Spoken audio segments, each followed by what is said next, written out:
Hello viewers, welcome to తెలుగింటి రుచులు. So ఈరోజు అయితే మనం ఎంతో టేస్టీ అయిన దోసకాయ పప్పు కర్రీ ఎలా ప్రిపేర్ చేయాలో చూసేద్దాం అనమాట. సో ముందుగా అయితే నేను ఒక 2 గ్లాసుల కందిపప్పు అయితే కుక్కర్లోకి తీసుకుంటున్నాను. కుక్కర్లో అయితే చాలా ఫాస్ట్గా ఉడికిపోతుంది అని చెప్పేసి అయితే కుక్కర్లో తీసుకుంటున్నాను అనమాట.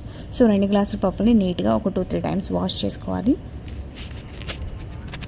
కందిపప్పు ఎప్పుడైనా కానీ హాఫ్ అన్ అవర్ నుంచి 1 అవర్ నానితే గ్యాస్ ప్రాబ్లమ్స్ అనేవి ఉండవన్నమాట, గ్యాస్ట్రిక్ ప్రాబ్లమ్స్ అలాంటివి.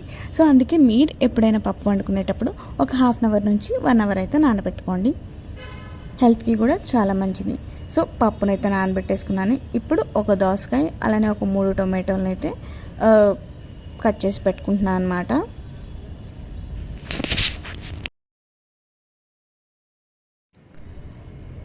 సో ఇప్పుడు 1 అవర్ తర్వాత నేను నానబెట్టిన కందిపప్పు అయితే ఇలా ఉందన్నమాట. మీరు అబ్జర్వ్ చేస్తే పప్పు అనేది నాని చక్కగా మెత్తగా ఉంది. మీరు అబ్జర్వ్ చేస్తే ఇలా నొక్కగానే పప్పు అనేది విడిపోతుంది. సో ఇలా విడిపోయేంత వరకు ఉంచుకుంటే పప్పు అనేది చక్కగా ఉడుకుతుంది.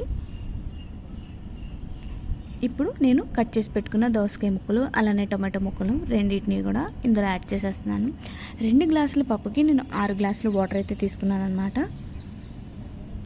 దోసకాయ అలానే టమాటో ముక్కలు యాడ్ చేసేసిన తర్వాత కొద్దిగా పసుపు అలానే టేస్ట్కి సరిపడా కారం అయితే తీసుకుంటున్నాను.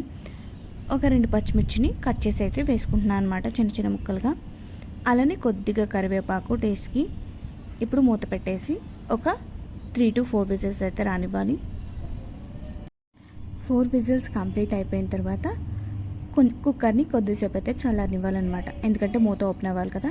సో ఓపెన్ అయిన తర్వాత అయితే ఇలా చక్కగా దోసకాయ టొమాటో పప్పు అంతా కూడా చక్కగా ఉడికిపోయి అయితే ఉంది.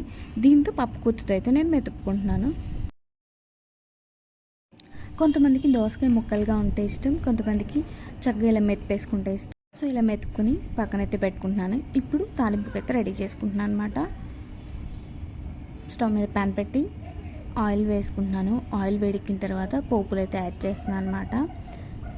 పచ్చెనపప్పు, ఆవాలు, జీలకర్ర, ఎండుమిర్చి అలానే కరివేపాకు కూడా వేసుకొని కొద్దిగా ఫ్లేవర్ కోసం టేస్ట్ కూడా బాగుంటుంది కొత్తిమీర వేస్తే కొత్తిమీర అయితే యాడ్ చేస్తున్నాను.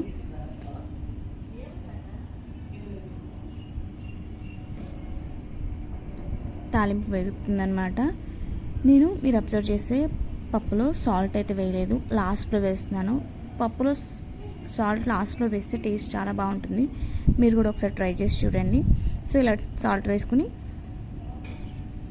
కొద్దిగా చింతపండు రసం పోసుకొని కలుపుకొని ఇప్పుడు మన తాలింపులు అయితే యాడ్ చేసేసుకుంటే దోసకాయ పప్పు రెడీ.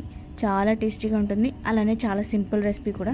సో నేను చెప్పిన స్టైల్లో ఒకసారి ట్రై చేసి మీకు ఎలా అనిపించిందో నాకు కింద కామెంట్ సెక్షన్లో తెలియజేయండి. మళ్ళీ ఇంకొక మంచి వీడియోతో మళ్ళీ కలుద్దాం.